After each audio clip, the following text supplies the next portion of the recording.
First of all, welcome to everybody to the next VRED webinar held by Linkage Design. I'm Michael Check. I'm Dawn McArdle. How are you guys? So we just wanted you to see us real quickly. We're going to turn the webcam off in a minute. And while everybody's just kind of getting settled in, I'll just give you just a quick little background of what Linkage is all about. So Linkage now has been in business for a little over 6 years. Our main focus is providing resources, and we have over 40 resources kind of working at different studios in the U.S. area, mainly Detroit, some in California, things of that nature. So that's our main focus, and we really focus on the digital design and digital visualization parts of the business. So most of our resources are our alias resources. Some are VRED based, and those are at different studios around the country, but that's really our main focus. So going along with that is training. So if you ever get a chance and you go to our website, you can see that we have scheduled training for alias and VRED, and those are constantly being updated. We have a basic alias, we have an advanced alias, we have a basic VRED, and an advanced VRED as well. And Dawn is the instructor. She does a really good job for the VRED training. And just so you know, we do the training sometimes out of our studio in Royal Oak, and then often it's at different customer locations. And Dawn and I were just joking, she loves to do the training in California, so especially in the winter. Yes. So in addition to that, we do digital design projects here out of our space in Royal Oak.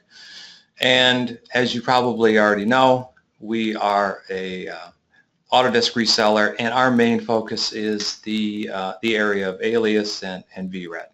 That's really what we do. There's very few resellers in the States who focus just primarily on that, and I think that adds a lot of value for us. Our business has grown dramatically in that space. And I think if any of you are current Autodesk users, you know that the world has changed. No longer can you buy licenses, but rather you get the subscription-based, which gets a bit tricky, but we help a lot of our customers navigate through that. Doesn't mean that the licenses that you bought previously are obsolete. You can always maintain those on your annual maintenance, and Rita in our office does a fantastic job of just keeping that stuff up to date. It gets overwhelming. So if you need help, that's another area we can help in. So our focus today was to continue to do VRED-based webinars, and Dawn did, what were they, like 2 or 3 years ago? Yes, it's been a while. We did some introductory ones to show what you can do with VRED, and now we're going to do one for those who have started using VRED. Okay, and those are on our YouTube channel, so you can go there. There's 4 of them. They're really good, and you can always get the software. You can get trial versions of VRED. You just go to the autodesk.com website, download the software, and you can get the software, go through a lot of our tutorials. There's a lot of other content for VRED kind of out there. VRED is really becoming kind of like the go-to standard for digital visualization, wouldn't you say? I think so. You know, Luxion Keyshot is a good tool, but it's, you know, it has its window of functionality. VRED is a much broader tool. It has a lot more robustness. It handles big data sets. That's kind of the thing that we love about it. You know, it really handles big data, CAD data. You know, it has works with VR. Yeah. Mm-hmm. So it's versatile, but it's tricky. So that's what we wanted to focus on today, were the challenges associated with using VRED. And it's tricky. Dawn has an analogy where she says VRED is sometimes like navigating in a city that has a lot of one-way streets, right? That's a simplification, yeah. Right. It's hard to navigate, but as you start to do it, you start to feel confident, kind of knowing your way around. So I think that's what we wanted to focus on today, was just those top 10 challenges associated with using VRED, right? Right. Okay. There we go. We're going to go into the technical part. Some logistics real quick. We have an hour. Questions can be posed via the editor within GoToMeeting. Yeah. So you can just write them out to me. I'll tabulate them, and then we'll kind of hold back the questions to the last 15 minutes. And then Dawn will attempt to address those. And if they're a bit more complicated, we can take care of them offline. Okay. Right? Okay, very good. All right, so I want to welcome back my loyal fan club and also all the new participants today. I've been training in VRED over 3 years, as Mike said, and I've found that once I leave and people start using the product on their own, there are some common places where they tend to get stuck. So today I'm going to go over 10 of those challenges and show you how to navigate your way around them. Like Mike said, if you have questions you think of along the way, you can jot those down and we will try to cover those at the end after I go over these 10 points. And if you have so many questions, we might even do a second webinar. That's a good idea. Or if you have any suggestions for topics for future webinars, we'd be glad to consider those as well. So I'm just going to turn off the webcam here and you should be able to see my screen. And get into position here. This is a February day and it's like 100 degrees in this office because it's unusually warm. 67 in Michigan today. So. All right, so number one, why are my layout preferences ignored when I open a new session? So most of you probably know that if you share a computer with other people in your office, that you can have your own custom layout saved within a VRED session, and you can access them here through the layout window. I have 3 of them saved. But what you might not know is that you can have VRED open up to a particular user's preferences every time it's open on that computer. So I'm just going to go through the process of saving a layout. And when you save a layout, it saves the particular windows you like to have opened when you start a new session of VRED. You could have your Scenegraph open. It pays attention to whether that is docked or not. It also saves all of your preferences. And in your quick access bar, it saves all the tools that you store here. So if I wanted to change things and then resave it, I would just go to Save As. I'm going to type a name that I already have. It's going to overwrite that. And the second step, which you might not realize, is if you want this preference to be recognized every time you open up a new session, just go to the same area under Window and then Layout. Instead of Save As, this time go to Edit. And make sure under Start Layout you have the one that you want. And as soon as you do that, if I were to close and reopen VRED, then it would open with my particular preferences. So that's number one, quick and simple. Number two, how to disable auto scroll in the Scenegraph. So I have some clients who work with very heavy CAD data with a lot of nodes in the Scenegraph, and every time you select a component, for example, well, I'm going backwards here. Let me just show you how they don't like it, and you'll understand that to change it, it's under Preferences, and then under Selection, and by default, this one, Auto Scroll to Selected Node, is on. And when that is applied, whenever you select something, your Scenegraph will expand to find that particular node, that component, object, or group that you have selected. Some people prefer not to work that way. They like the Scenegraph to just remain as it was without expanding. And if you're one of those people, I'll just do this again because I prefer to work with auto scroll on. Just go to your preferences and under selection, you would disable auto scroll to selected node. I'm going to keep it on and hit apply.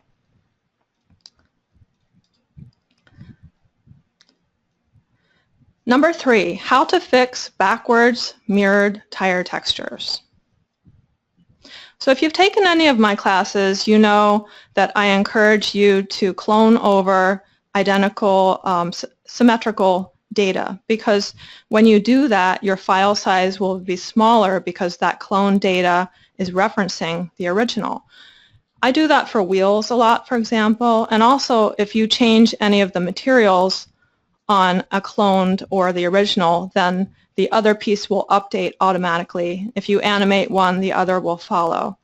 So that's nice if you're trying to work with optimization. If you have a light file and you have a super heavy computer, it tends to be irrelevant. But when you work that way, and I'm just going to go ahead and find this wheel here, and I'm going to check which axis I want to clone on. I see I want to go this way. It's the red one, which is X. And I'm going to clone that, edit, clone, clone mirror X. So I created this duplicate. It's not a duplicate, it's actually a clone of the driver's side wheel. But the problem is I've got my tire texture is backwards. And also if I zoom in way in here, you'll see this Aston Martin logo is backwards. So I'm going to show you how to fix that. So the first step is to go to the top of that clone node, and you're going to have to unshare it. Unfortunately, it's going to break the clone connection and become what is the same as a duplicate.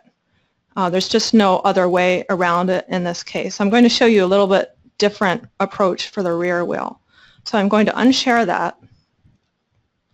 Then if I look in my transform window at my scaling, my X is set to -1. I don't want that. So to fix that, I'm going to right-click and go to my optimization module. I'm just going to clear all the check marks in there. I only need to flush the transformation scales and make sure that node is selected. So when I hit optimize, and I'm going to zoom in here, that fixed my tire tread.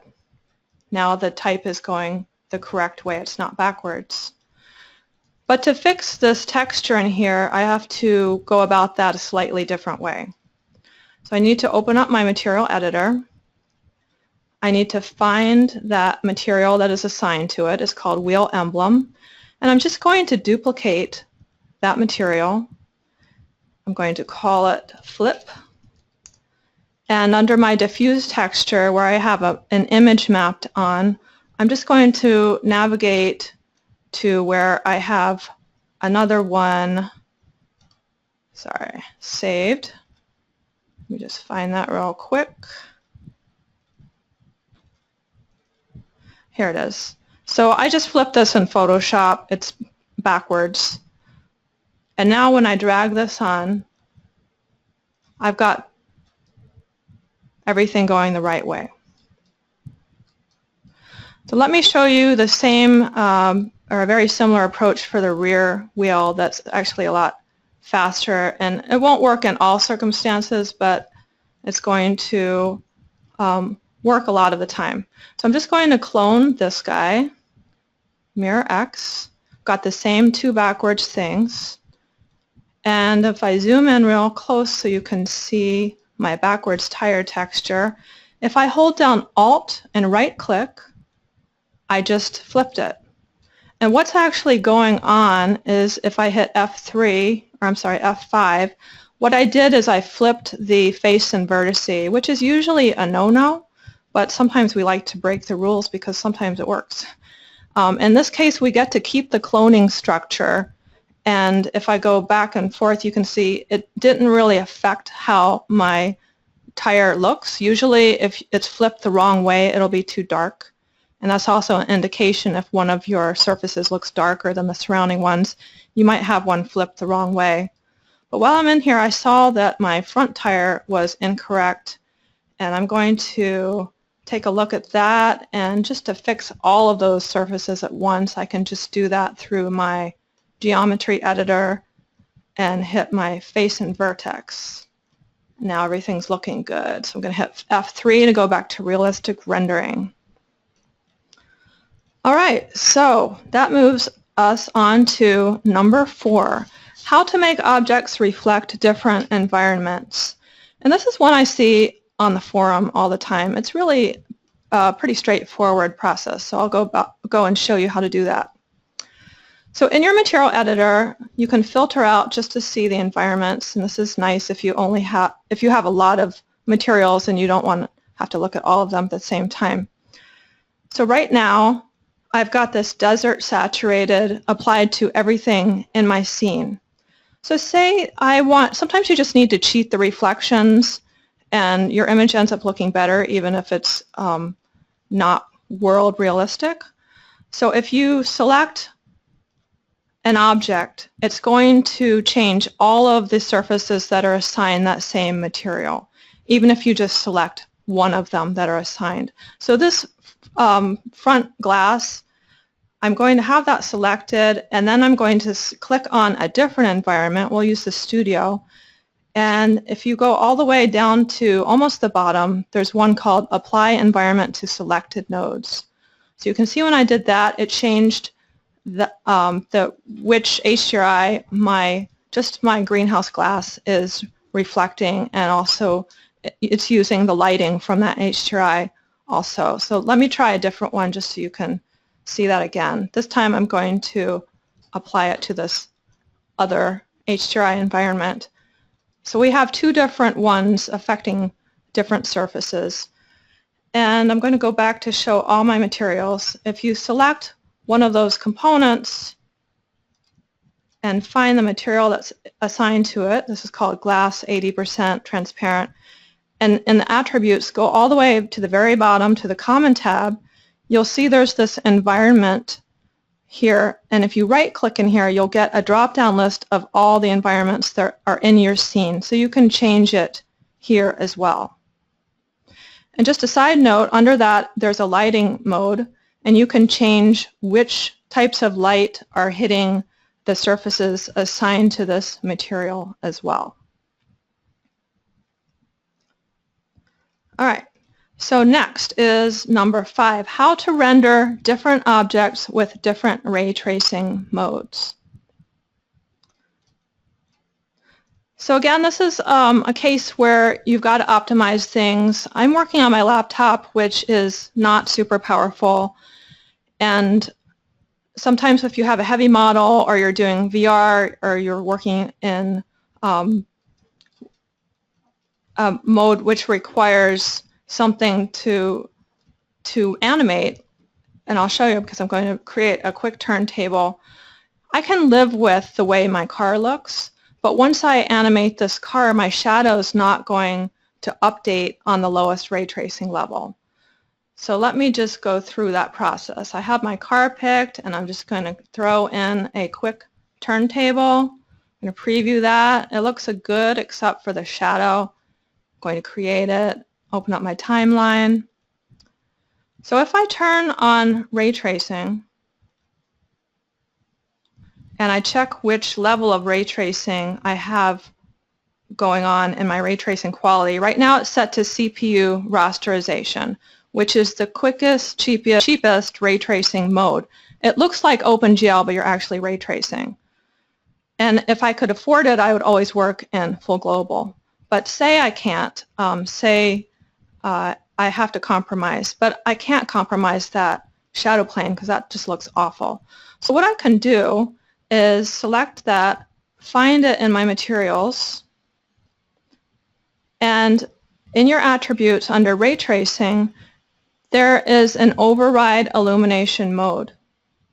And you can set this to a different ray tracing mode. So what I set in the render globals was like a global ray tracing level, and what I set per material is like a local ray tracing mode that it can be overridden. So now if I kind of scrub through my timeline, you'll see that the shadow is updating based on the position of the car and the main lighting source in my scene. Okay, speaking of shadows, that brings us to number 6, which is, let me just get rid of my timeline. where is my shadow and why do I see the edges of my shadow plane? So you might have run into this problem before, and let me just demonstrate. So in this scene, I've got a switch material that's assigned to my, let me just turn off ray tracing because it's a lot faster. A switch material that is assigned to my headlamps. So if I just isolate that, you can see it's assigned to these parts so that I can have an on and off material mode. And if I turn on ray tracing and I switch to this other material within my switch, you can see that now I have this problem where the edges of my shadow plane are visible. And we don't want that. So what's going on is if I take a closer look at this material, you can turn any object into a light-producing source by giving it incandescence. And by giving it incandescence, what I mean is you make the intensity something greater than 0, and you make the color something other than black, and you check on this use as light source for ray tracing only. But when you check this on, what happens is it also checks on this cast shadow on shadow material, and this is what causes the problem. So as soon as I uncheck this, the problem goes away. So if you see that weirdness in your shadow plane, chances are that one of your materials has this cast shadow on shadow material checked on, and you just have to locate that and check it off. And let me show you one other thing you might have run into. I'm just going to compress everything in my Scenegraph, and I have this locked node that I'm going to unlock and make visible. Now my shadow plane is completely black. I wonder how many of you have run into this. So what is happening here is I've got two shadow planes located in the same space with the same material. So if I open up my environments, I've got this shadow plane here. So if I turn off either one of them, the problem is corrected. But as soon as they're both visible at the same time, then I have that problem. So of course the solution is either to delete or lock the extra shadow plane. And if you're sharing files with other VRED users, please get into the habit of locking things that you don't want to suddenly become visible. Because when I'm working, I'm constantly hitting Shift-Control-J, which makes everything visible. And then when I have someone else's file that I'm not familiar with and all this extra stuff pops up that they couldn't part with, it becomes very messy. So that's just kind of my little rant, my side note here. All right, next is number 7. How to see a wide format render in the render view. So I've worked at some places that have a special projection system and they require a super wide format render. And normally when you want to see the framing of what you're going to render, you're going to go to Render, Window Size, and select one of the default options. But if what you need is custom and you need your own pixel by pixel ratio, you're going to have to go into your preferences under Render Settings and change that under Resolution. So I'm going to make this crazy wide, like 3000 by 500 pixels, hit Apply, and then I'm going to go to my Render Window Size, and that's going to follow the second one called User Preferences. And to see the outline of what's going to render in your render settings and display output, you need to turn on the Show Snapshot Frame. So I can see a yellow line. Oh, I've got to also change the ratio that I'm going to render here. Change that to 3000 by 500. Okay, so I can see on the top, but it goes beyond the width of my laptop. So in order to see that, there's a little trick, and it's just Control-Shift-Enter.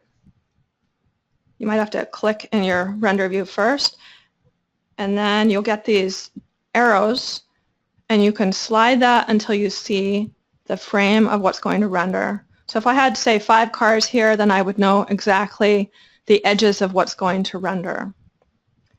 And to get rid of that and go back to where we were, it's just Control-Shift-Enter again. And if you accidentally hit this X on your window and you lose it, don't panic. You can just go to your window and New Render Window. And it's going to load your scene. I think it'll load to whatever you saved your ICV or your initial camera view. Okay, number 8 is, why am I seeing the environment even when exporting a render with the alpha channel? So I'm going to go back and look at my environments, and I'm just going to switch it to a different one. And you notice that when I switched, it didn't update. So sometimes what you have to do, by the way, is just select that HDRI and then go Apply Environment to All Materials. And I'm just going to go back to a normal render size that fits on my screen and go to, you know, at first I'm going to go back to frame 1 and I'm going to frame something that looks halfway decent. Go to my render settings. I want to turn on Raytracing and anti-aliasing, and I'm going to go all the way to full global. Now, at the bottom, near the bottom of your render settings, there's this Export Alpha channel, and when I have that checked on, what I expect to happen is I'm going to render just the vehicle and the shadow and nothing else. Another thing that new users get confused about is whether you need to have anti-alias and ray tracing checked on in your top menu bar. So the answer to that is, if you want to ray trace, you do have to have this checked on at the time you hit render. Now, as far as anti-alias goes, that's irrelevant. It could be on or off. It's super sampling in your render settings that has to be on if you want to anti-alias. And by default, that is on. But in this case, I'm just going to keep that off. And this is really nice if you want to do quick motion tests, because it's going to compromise the quality, but it's going to render super fast. So I'm going to go ahead and render a test. And I'm going to look at that test. Oh, you know what I forgot to do is change to a normal HD setting. So I'm going to render that once again. Overwrite. And I'm going to take a look at my render, which is in my snapshots. And I'm going to you might be wondering what happened. I had Export Alpha channel on. Why am I getting a background? So what you have to do is you have to hide that dome that your HDRI, your IBL, is assigned to. And your first thought might be, okay, well, I make things visible and invisible in the scene graph, so I'll just go and hide that in my scene graph. So what happens if you do it that way is you're no longer using that environment to provide the lighting and reflections for your scene. So you don't want to hide it through your scene graph. You do want to hide it through your material editor. So with that environment selected, you need to uncheck is visible in your attributes. So now when I render, call this test 2.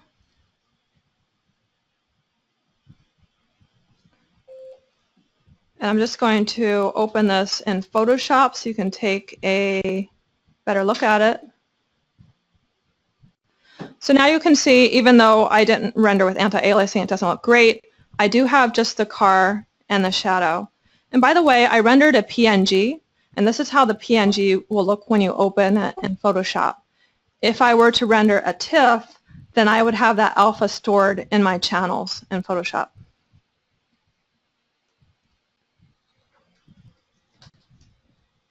All right, so if you have taken my class and you've been paying really close attention, you might notice that I did a bad thing.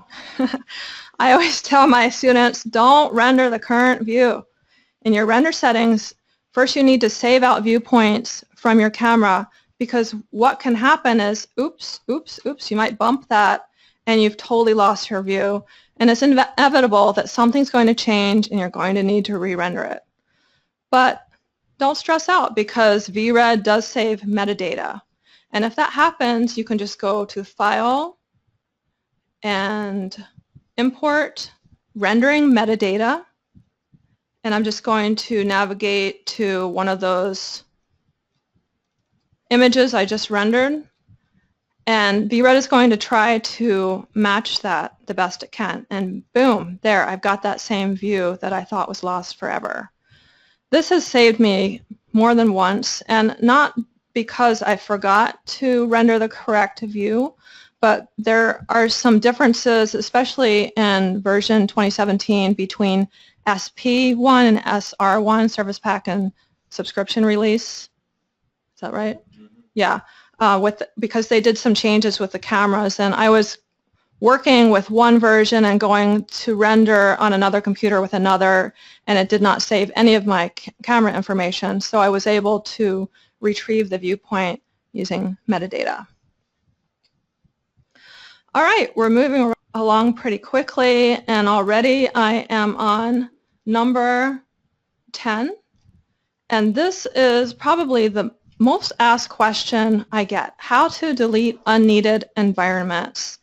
It seems like it should be pretty straightforward, but there is a three-step process that you have to do in a certain order. So I was working, consulting with a client, and he said, can you help me? I've got these files that are taking a half an hour to save and a half an hour to open up. And so I took a look at his file, and he had like a whole bunch of 5K, 10K HDRIs. And VRED saves all the textures with your file normally. I mean, you can turn that off if you want, but it's nice because, if you don't have to worry about archiving everything and missing anything. But the disadvantage to that is larger file size. So I said, do you need all these environments? And he said, no, but I can't get rid of them. So what's going on is VRED won't let you delete anything that is being accessed. So if you have an environment that is being reflected in your scene, or it's being accessed through a variant or a switch node, it won't let you delete them. So the first thing you have to do is make sure everything is assigned the intended environment or environments. So I'm just going to go back to this one I originally had and make sure it's assigned to everything in my scene. And if you go to your environments lister with the orange star, now I can delete everything I don't need. So I'm going to get rid of this one, and I'm going to get rid of this one. I'm just going to keep two of them in here. So now that I've done that step, now I can go to this middle section in the preview, and I like to just drag box or select all of them at once. And when I hit delete, I don't have to worry, because it's not going to delete anything I'm using. It's only going to delete what's not being used. So that's pretty much it. Just do those things just as a review. Make sure everything is assigned the correct environment. Delete everything in this attributes area that you don't want, and then go over to this middle section. You can delete everything. And another little thing I do is, if I am using a really large HDRI and it's taking a while to save my scene, and I've got a huge scene, what I'll do is I'll go in Photoshop and make that HDRI smaller and just use that as a proxy while I'm working, and then when I go to do my final render, and hopefully I don't forget, I'll just replace it with the bigger one. All right, so I think that's everything I intended to cover today. So let's see what questions we have. We have some questions, so I'm going to move over here. First of all, Dawn, awesome. Thank you. Great work. Just so you know,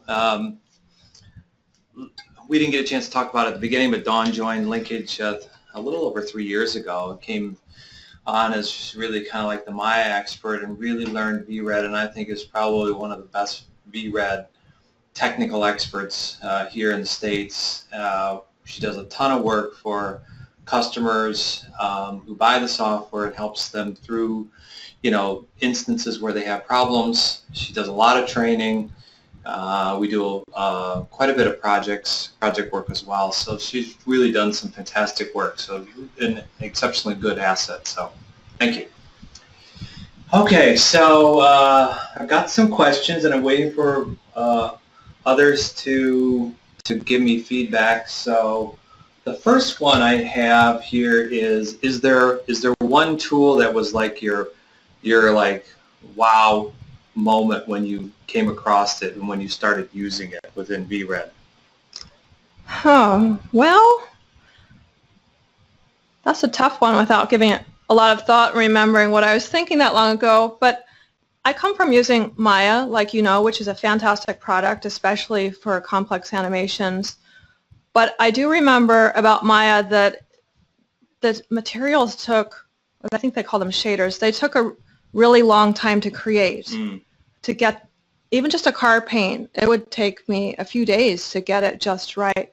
And what I really liked about VRED is their material library under their assets. All these are kind of ready to go, and they look really good. You just drag and drop them on. So you didn't feel like you had to make some customized materials. You felt like the standard library that you got was really something that was quite usable. Well, I do customize, but I don't have to spend as much time doing it because the starting point is so much farther ahead than what I'm used to. Right. So I think it's more of a general wow, and that once you know what you're doing, you can create a really good looking image in a matter of hours instead of a matter of days. Right. All right, cool. So second question that came in is, you didn't talk about third-party tools. Are there any third-party tools that you like to use in conjunction with VRED? Well, I do like Virtual Rig, which isn't, it doesn't go into VRED, but it's kind of a post thing. It lets you do controlled directional blurs. But the other one I really like is called Virtual Light Studio, or HDR Light Studio. HDR Light Studio, yeah. So let me see. Oh, here it is. Yeah, and I'm not going to go through that today, but it's really nice, especially if you need to do studio setting renderings. It lets you paint the light on just by clicking on surfaces of the vehicle. That's how you place your lights. And if you look at some of the images I did for Google recently, yeah. I used it for that. Was it fairly easy to learn? It was, yes. Yeah. Cool. All right, well, that's good.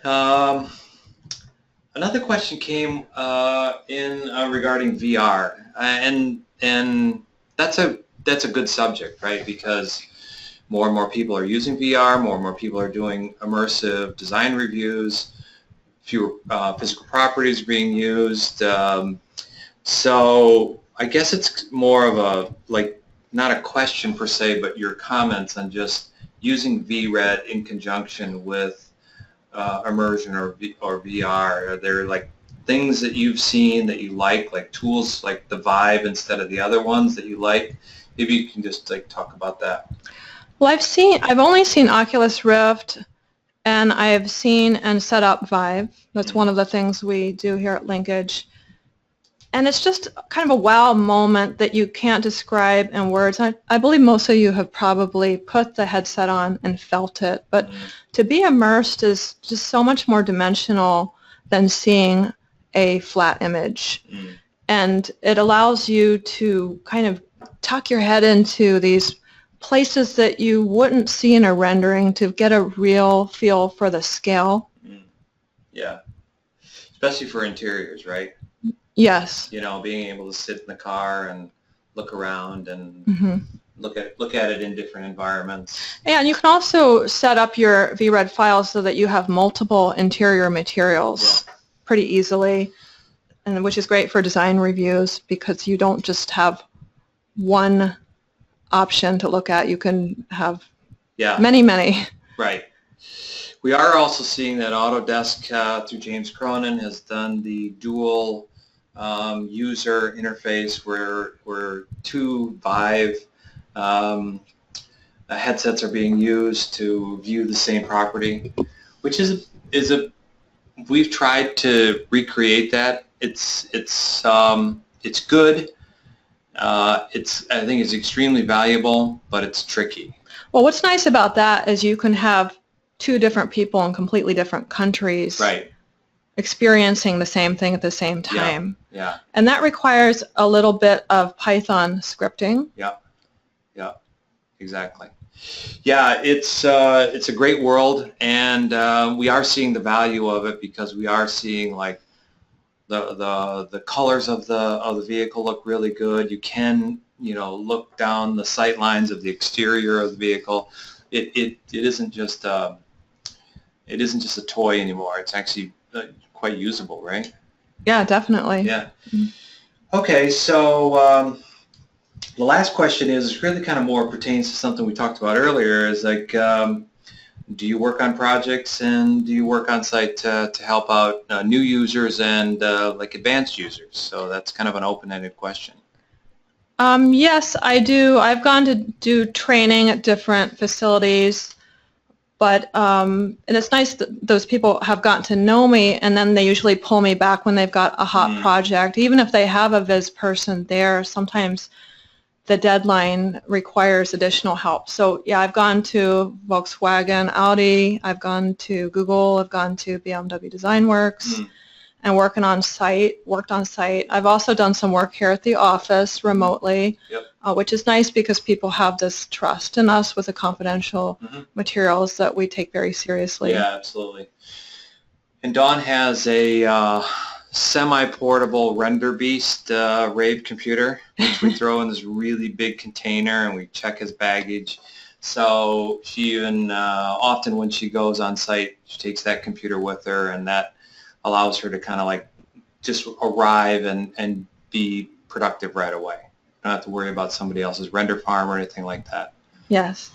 All right, well, cool. So so that's it on the questions, and unless I don't see any more, we're going to conclude. If there's any other things you want to... Yeah, if you think of something else that is related or even just any VRED questions, feel free to email me, dawn@linkage-d.com. Absolutely. So once again, great work, and thank you all for being on the event where, like we said, we'll look for feedback from you. If there's particular subjects that you want us to focus on next time, maybe it's a shorter a half-hour event that focuses on an area that Dawn talked about today, or maybe an area that she didn't talk about but you feel is like pertinent to the work that you guys do. Yeah? Yes. Okay, very good. Thank you so much. All right, thanks guys and gals. Bye. Bye.